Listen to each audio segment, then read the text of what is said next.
Wow. Very lovely. Napakasarap nito mga idol. Napakamura pa sa market.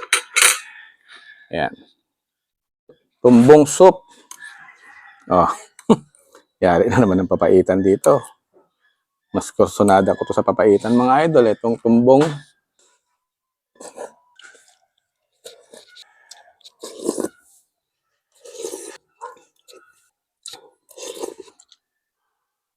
Mga idol, good morning. Para sa mga gustong mamulutan ng tumbong, ayan.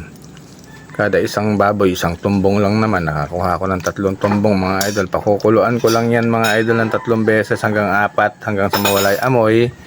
At wala na akong ilalagay dyan na kahit na ano. Ha mga idol, dito tayo sa kalan ko. Mga idol, kusot yan na may diesel. Tapos ito nga pala, yung gusto mamili nito sa TikTok account ko, Lolo John 20. Ayan, i-on mo lang na ganyan yan. Tapos ganun mo lang. Yan di ba? Very easy lang magpaapoy mga idol Yan, extra lang to kung gusto niyo mabili sa TikTok ko, account ko, Lolo John 20 mga idol. Napakamura. Chargeable. Siyempre pagkatapos mga idol, para matipid tayo sa gasol, yan na. 3 hanggang 4 na kulo mga idol. Pag kulo niyan, tatanggalin ko lang yung tubig, huhugasan ko, lagyan ko ulit ng panibagong tubig, salang ulit hanggang sa aamoy niya, mawalay amoy. Napaka the best. Wala ka na ilalagay na gaw-gaw o dahon ng papaya o tawas o asin.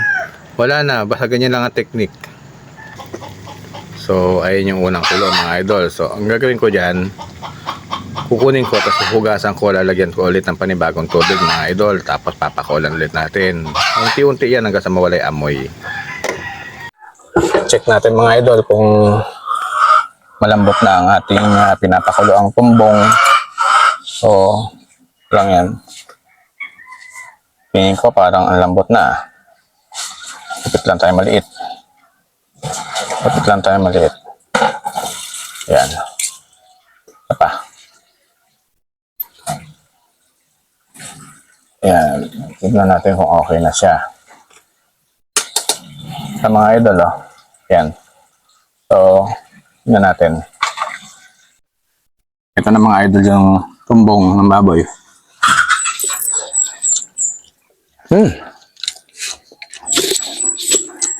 Ang sarap mga idol. Lagyan ko na ng ricado, dadagdagan ko siya ng konting tubig, tapos riricaduhan na natin. Mga sangkap natin mga idol. Luya. Yan. Lalagyan ng luya pag iluluto mo na itong buong mga idol. Lalaglagan mo na siya ng luya para magkaroon ng kakaiba. Medyo maanghang-anghang siya. Tapos basta yan. Luya. Nagdagan ko pa siya. Luya. Tapos siyempre ito yung onion leeks. Yan. Kasama yan mga idol, onion leeks. Mas maraming onion leeks doon sa ilalagay natin doon sa ating tumbong ng baboy. Mas maganda. Mura lang naman sa palengke ito. Actually, yung tumbong na nabili ko mga idol ay halagang 75 pesos lang yon. Sa 3 tindahan kanina. Yan. Mas marami onion leeks mga idol, mas masarap, mas mabango, at saka basta yan. Yan ang ating mga sangkap. Tapos itong huwag nyo kakalimutan mga idol. Ayan sibot at saka asin mga idol. Yan, 4 na klase. Sibot, onion leeks, luya, at saka asin. So lagyan na natin siya ng ricado. Pwede nyo rin lagyan mga idol ng pork cube kung gusto nyo, mga kalahati lang, okay na yun. Uy, kumukulo na siya. So mga idol, lalagyan ko na siya ng ricado. Ito yung ating onion leeks at saka luya. Lalagyan natin lahat yan. Yan. Pagkatapos, ito yung ating sibot na nabibili lang sa palengke ng halagang 20 pesos dito sa amin sa iba public market. Ayan. Sibot yan, nagbibigay yan ng aroma at ibang lasa dun sa sabaw niya. Lalagay natin lahat. Maganda to. Natira pa, ay malaglag. Yan. Pagkatapos, asin lang mga idol. Asin. Ayan. Asin lang ang magpapalasa dyan. Dagdagan natin ng konti. Yan. Yan. Sabay kutsara. Dahil lang. Oh. Opo. Yan, yan. Ayan mga idol, oh. Mga 5 minutes na kumukulo yan mga idol. Okay na yan. Pwede na tayo mag-assemble ng ating tumbong soup. Yan. At ito na nga mga idol, kumuha na tayo ng isang maliit na tumbong. Mag-assemble na tayo. So, yan mga idol, oh. Ang sarap nito mga idol. Pulutan, ulam, the best to mga idol. Kaya kung gusto nyong magkaroon ng ganito, agahan nyo sa palengke. At yan, oh. Kalamansi mga idol. Oh, ha? Diba? Tapos kalahating sili lang, maanghang kasi ito, eh.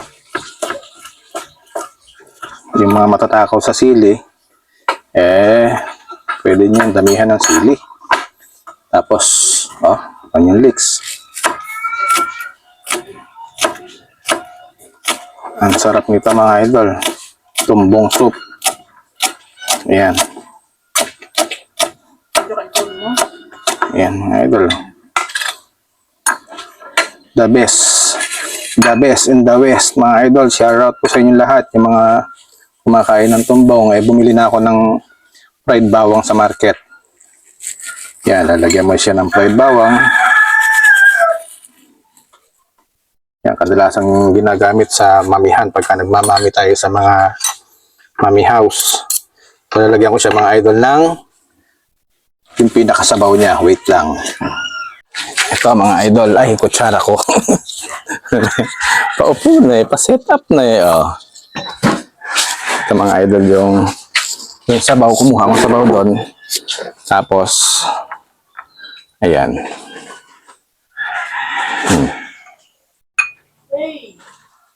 Wow. Very lovely. Napakasarap nito mga idol. Napakamura pa sa market. Ayan. Tumbong soup. Oh. Yari na naman ng papaitan dito.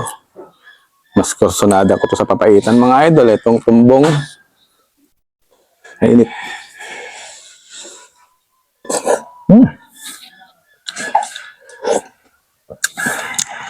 Ang sarap.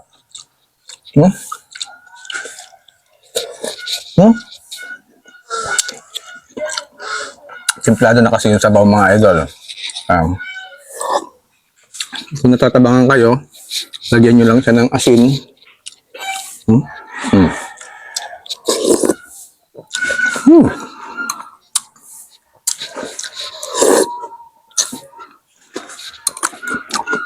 Napakamura lang sa market.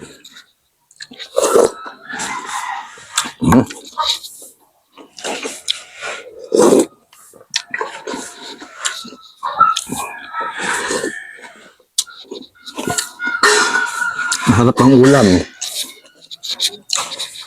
Pamulutan. Kung may hangover ka, the best. Pwede rin siyang tumbong pares.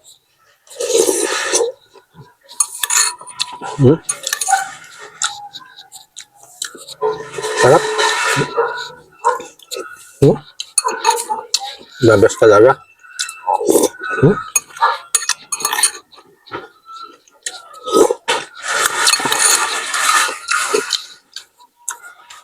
Sarap ng mga idol.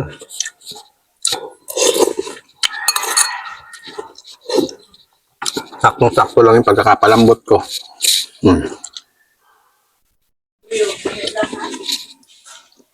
Wala yung ano niya, yung amoy niya kasi nga hanggang 4 na beses natin pinalitan ng sabaw tapos yung panglima, yun na yung diretsong pampapalambot na siya. Thank you Lord sa isang masarap, sana nagustuhan nyo.